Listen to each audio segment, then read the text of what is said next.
بسم اللہ الرحمن الرحیم 27 رجب کی سب سے افضل تسبیح شب معراج کی رات، یہ تسبیح اللہ کو سب سے زیادہ پسند ہے۔ محترم ناظرین، ہمارا آج کا وظیفہ ایک ایسی تسبیح کا عمل ہے جو ماہ رجب جیسے مبارک مہینے کی مبارک رات کا عمل ہے کہ جس میں خالق کائنات نے اپنے محبوب صلی اللہ علیہ وآلہ وسلم سے ملاقات کی اور نماز جیسی عظیم عبادت کا تحفہ دیا۔ ماہ رجب اسلامی سال کے ان مقدس اور بابرکت مہینوں میں سے ہے جنہیں اللہ تعالیٰ نے خاص عظمت، حرمت اور فضیلت عطا فرمائی ہے۔ یہ وہ مہینہ ہے جو بندہ مومن کے دل میں اللہ کی طرف رجوع، توبہ، ذکر و فکر اور عبادت کی رغبت کو تازہ کرتا ہے۔ رجب دراصل روحانی تیاری کا مہینہ ہے جو ہمیں شعبان اور پھر رمضان المبارک جیسے عظیم مہینوں کے استقبال کے لیے تیار کرتا ہے۔ اسی لیے اہل علم نے فرمایا ہے کہ رجب بیج بونے کا مہینہ، شعبان اس کی آبیاری اور رمضان فصل کاٹنے کا مہینہ ہے۔ 27 رجب کی رات کو خصوصی اہمیت حاصل ہے کیونکہ یہ رات عبادت، ذکر، تسبیح اور اللہ سے قرب حاصل کرنے کی شدید خواہش پیدا کرتی ہے۔ اگرچہ اس رات کے مخصوص اعمال میں اہل علم کے درمیان تفصیلی گفتگو موجود ہے، مگر اس بات پر سب کا اتفاق ہے کہ ذکر الہی ہر زمانے، ہر رات اور ہر حالت میں اللہ کو سب سے زیادہ محبوب عمل ہے۔ یہی وجہ ہے کہ اس رات ایسی تسبیح کا اہتمام کیا جاتا ہے جو دل کو اللہ کی عظمت سے بھر دے، زبان کو ذکر سے تر رکھے اور روح کو نور ایمان سے منور کر دے۔ ماہ رجب ان 4 مہینوں میں سے ہے جنہیں اللہ تعالیٰ نے اشہر حرم قرار دیا ہے، جن میں گناہوں سے بچنے کی تاکید اور نیکیوں کی رغبت دو چند کر دی گئی ہے۔ قرآن کریم میں اللہ تعالیٰ ارشاد فرماتا ہے، اس آیت مبارکہ میں اللہ تعالیٰ نے واضح فرما دیا کہ سال کے 12 مہینوں میں سے 4 مہینے حرمت والے ہیں اور رجب انہی میں شامل ہے۔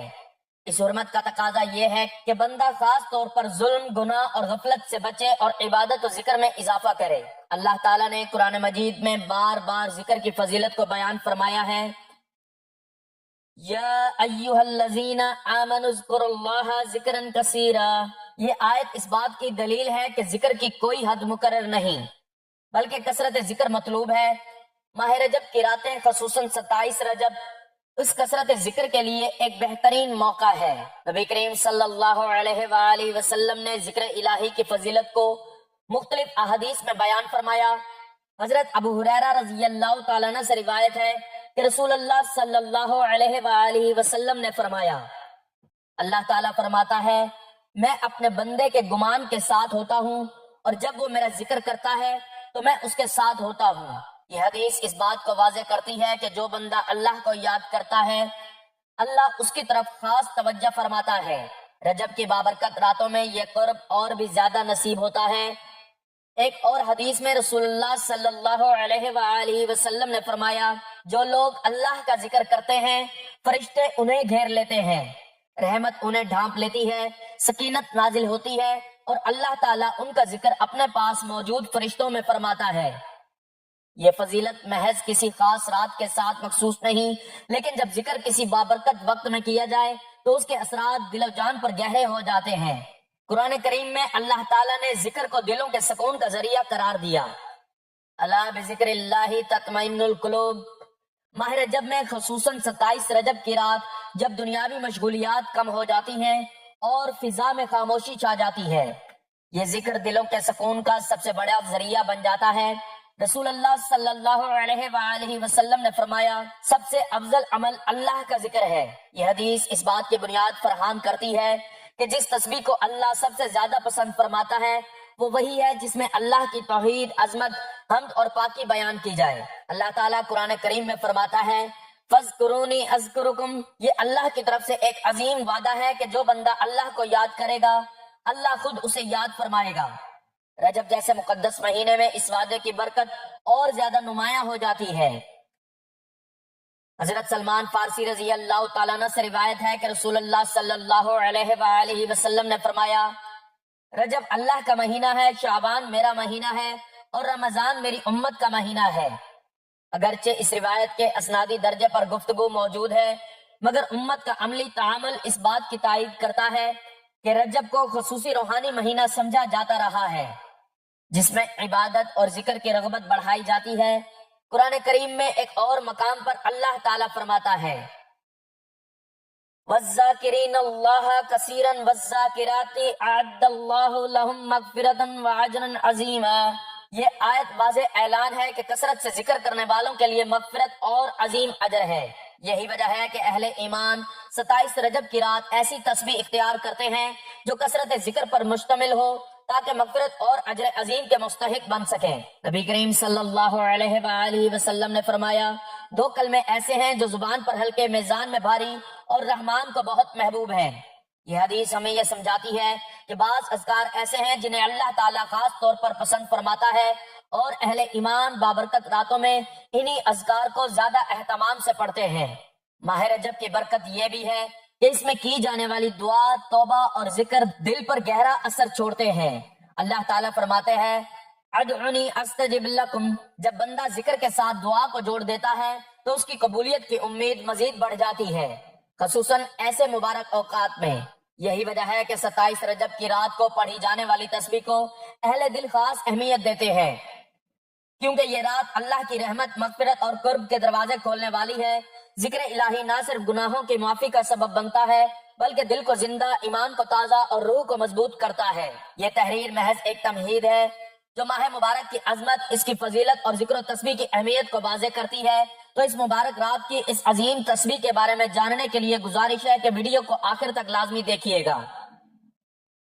ناظرین، رسول اللہ صلی اللہ علیہ وآلہ وسلم کو طائف کے دعوتی سفر سے واپسی پر جسم اور روح کے ساتھ بیداری کی حالت میں مسجد حرام سے مسجد اقصی اور پھر وہاں سے 7ویں آسمان، سدرۃ المنتہا، جنت اور جہنم اور جہاں تک اللہ تعالیٰ نے چاہا ان مقامات کی سیر کرائی گئی۔ اس سفر کو اسرا اور معراج کہتے ہیں۔ معراج کی تاریخ میں علماء کا اختلاف ہے اور کئی اقوال مذکور ہیں۔ معراج کے واقعے کا اجمالی خاکہ یہ ہے کہ نبی کریم صلی اللہ علیہ وآلہ وسلم ام ہانی رضی اللہ تعالی عنہا کے گھر میں آرام فرما رہے تھے کہ یکا یک چھت پھٹی اور حضرت جبرائیل امین حاضر ہوئے۔ ان کے ہمراہ دیگر فرشتے بھی تھے۔ نبی کریم صلی اللہ علیہ وآلہ وسلم کو جگا کر مسجد حرام لے جایا گیا۔ وہاں آپ صلی اللہ علیہ وآلہ وسلم کا سینہ مبارک چاک کر کے قلب اطہر کو آب زمزم سے دھویا گیا۔ بعد میں آپ صلی اللہ علیہ وآلہ وسلم کی سواری کے لیے بہشتی جانور لایا گیا اور اقصی کی طرف روانہ ہوئے۔ اس سفر میں آپ صلی اللہ علیہ وآلہ وسلم کو عجائبات دکھائے گئے۔ مختلف اقوام کے لوگ اپنے گناہوں کی وجہ سے مختلف سزاؤں میں مبتلا تھے۔ مسجد اقصی پہنچ کر آپ صلی اللہ علیہ وآلہ وسلم نے انبیاء کی امامت فرمائی۔ اس کے بعد ملائکہ کے ہجوم میں آسمانوں کی طرف روانہ ہوئے۔ آسمانوں میں آپ صلی اللہ علیہ وآلہ وسلم نے مختلف انبیاء کرام، حضرت آدم علیہ السلام، حضرت یحییٰ علیہ السلام، عیسیٰ علیہ السلام، حضرت یوسف علیہ السلام، حضرت ادریس علیہ السلام، حضرت ہارون علیہ السلام، حضرت موسیٰ علیہ السلام اور حضرت ابراہیم علیہ السلام سے ملاقات فرمائی۔ بعد ازاں آپ صلی اللہ علیہ وآلہ وسلم کو سدرۃ المنتہا کی طرف روانہ کیا گیا۔ اس مقام میں آپ صلی اللہ علیہ وآلہ وسلم نے حضرت جبرائیل علیہ السلام کو ان کی اصلی صورت میں دیکھا، نیز اللہ تعالیٰ کی تجلیات و انوارات کا مشاہدہ کیا۔